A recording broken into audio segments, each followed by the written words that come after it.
सो 31 में क्या कह रहा है कि consider a system of equation ax is equal to b. So ax is equal to b is the system of equation जहां a कोई m क्रॉस n की मैट्रिक्स है, a कोई m क्रॉस n की मैट्रिक्स है and x कोई n cross 1 का vector है, तो वो xi is n cross 1 and b is the m cross 1. तो जो हमारे पास लिखते हैं b is m cross 1 bi. अब क्वेश्चन ये पूछा जा रहा है आपसे, suppose there exist m cross 1 vector c such that linear system ax is equal to c has no solution. अच्छा, कह रहा है there exist c such that ax is equal to c has no solution. एक ऐसा जरूर मिल रहा है जिसके पास नो सॉल्यूशन है. ओके, तो इसे क्या बताना चाह रहा है, ax is equal to c के पास नो सॉल्यूशन है. इसका क्या मतलब है कि रैंक ऑफ a डिफरेंट है rank of a augmented c के, ये बताना चाह रहा है ना, ये चीज है. हाँ सर. तो इससे ये समझ आ रहा है कि रैंक जो है, ओके, n तो नहीं होगा a का रैंक. अगर a का रैंक n होगा तो देखना पड़ेगा वो तो, क्योंकि m क्रॉस n है ना. अगर स्क्वायर होता है तो आसान होता है सोचना, तभी ऑप्शन के हिसाब से जाते हैं. पहला ऑप्शन क्या बोल रहा है कि m जो है less than equal to n है, ठीक है ना. पहला ये कह रहा है कि m is less than equal to n and d is the first column of a. d जो है a का फर्स्ट कॉलम है. Then the linear system ax is equal to d has unique solution. तो देखो पहले कोशिश करो, theoretical question है ना, सो आप पहले ट्राई करो ऑप्शन को डिस्कार्ड करने की, मतलब ऑप्शन को गलत दिखाने की कोशिश करो आप, ठीक है. So what you try sir आप. मैंने सोचा ये जो डी है ना, डी तो ए का एक कलम फर्स्ट कॉलम है. हाँ, तो इसीलिए ये रैंक ऑफ एगुमेंटेड बी में तो रैंक का कोई इफेक्ट नहीं होगा. रैंक ऑफ ए बराबर रैंक ऑफ ए हो ऑगमेंटेड डी जाएगा. होगा. हाँ, क्योंकि बिल्कुल डी तो फर्स्ट कॉलम है, हो जाएगा. बिल्कुल. देन और इसके बाद हम लोग को पता है less than equals to rank of sorry minimum of m comma n. और इधर तो m less than equals to n है, तो इधर लेस देन m हो जाएगा. इक्वल टू है ना, इक्वल टू भी तो हो सकता है. हाँ, इक्वल टू हो सकता है, तो n अब नहीं होगा. एन तो भी हो इसीलिए सकता तो है यूनिक और नहीं लेस होगा. देन एन भी हो सकता है. हाँ, इसलिए तो यूनिक नहीं होगा. नहीं, हाउ डू यू नो, मैं एग्जांपल बना के दिखाता हूँ. जैसे यहाँ कह रहा है क्या, रैंक डी जो है जस्ट कॉलम है ए का ना.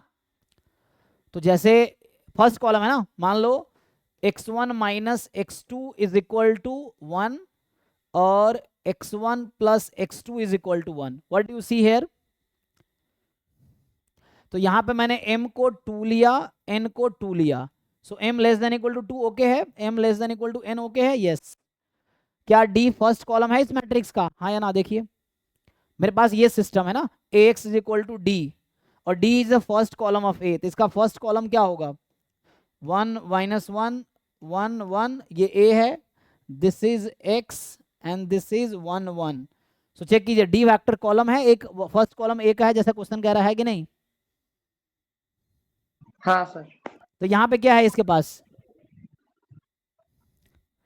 अच्छा यूनिक सॉल्यूशन आ गया ना. अच्छा, लेकिन यूनिक सॉल्यूशन मुझे गलत दिखाना है इसका. तो आप क्या कहना चाह रहे थे, गलत है ये ऑप्शन, इसलिए कहना चाह रहे थे. हाँ, इसीलिए बोल रहे थे. देखिए, तो अभी मैंने जो एग्जांपल बनाया उससे क्या प्रूफ हो गया,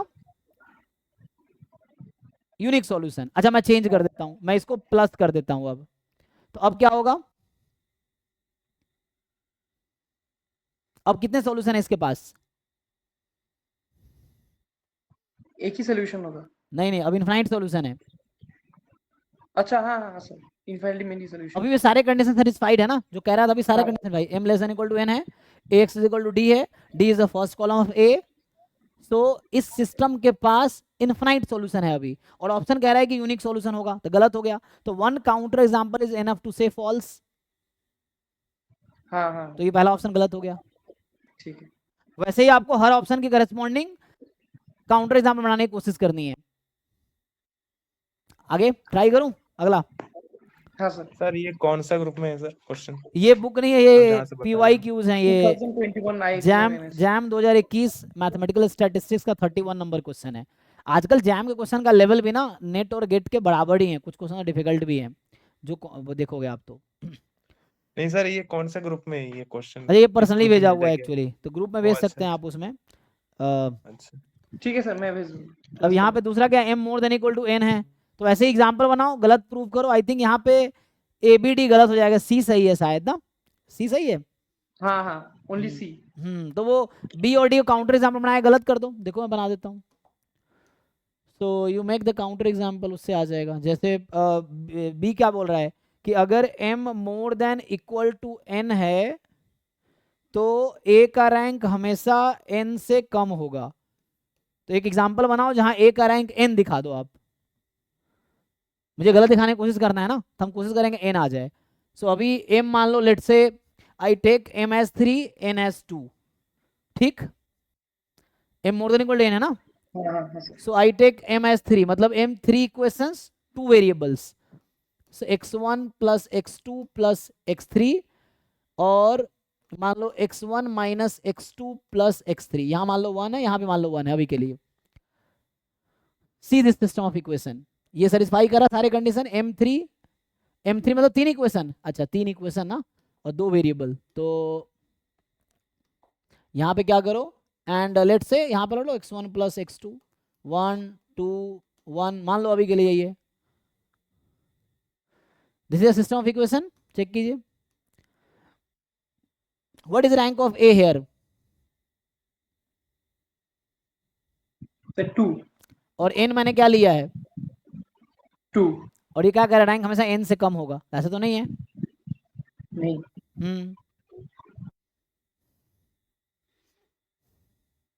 है ना। अगर नो सोल्यूशन बनना, यहाँ 2 कर दो तब भी काम हो जाएगा। अगर नो, ये C वेक्टर मान लो इसको, this is C vector AX बराबर C। So rank A is not necessarily N, यहाँ रैंक A N हो गया।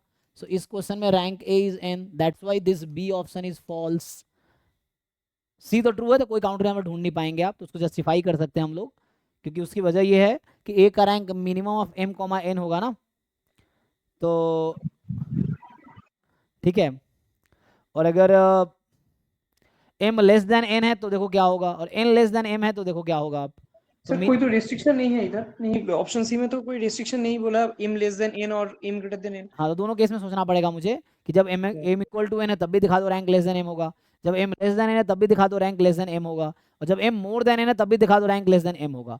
तो तीनों केस में अगर आपने दिखा दिया रैंक लेस देन M है तो ऑल केसेस में रैंक लेस देन M हो गया।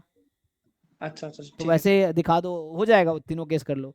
फोर्थ वाले के लिए यही काउंटर एग्जाम्पल आ जाएगा। देखो काउंटर एग्जाम्पल क्या बोल रहा है, फोर्थ वाले में कह रहा है कि M मोर देन N है, तो यही एग्जाम्पल ले लेते हैं। Linear system this has a solution other than 0, तो कह रहा है कि इसके पास नॉन जीरो सॉल्यूशन एग्जिस्ट करेगा। तो मैं एक ऐसा सिस्टम बनाता हूँ, x1 plus x2 is 0 and x1 minus x2 is 0 and x1 plus x2 is 0। ये एक सिस्टम बना लिया मैंने, ठीक है।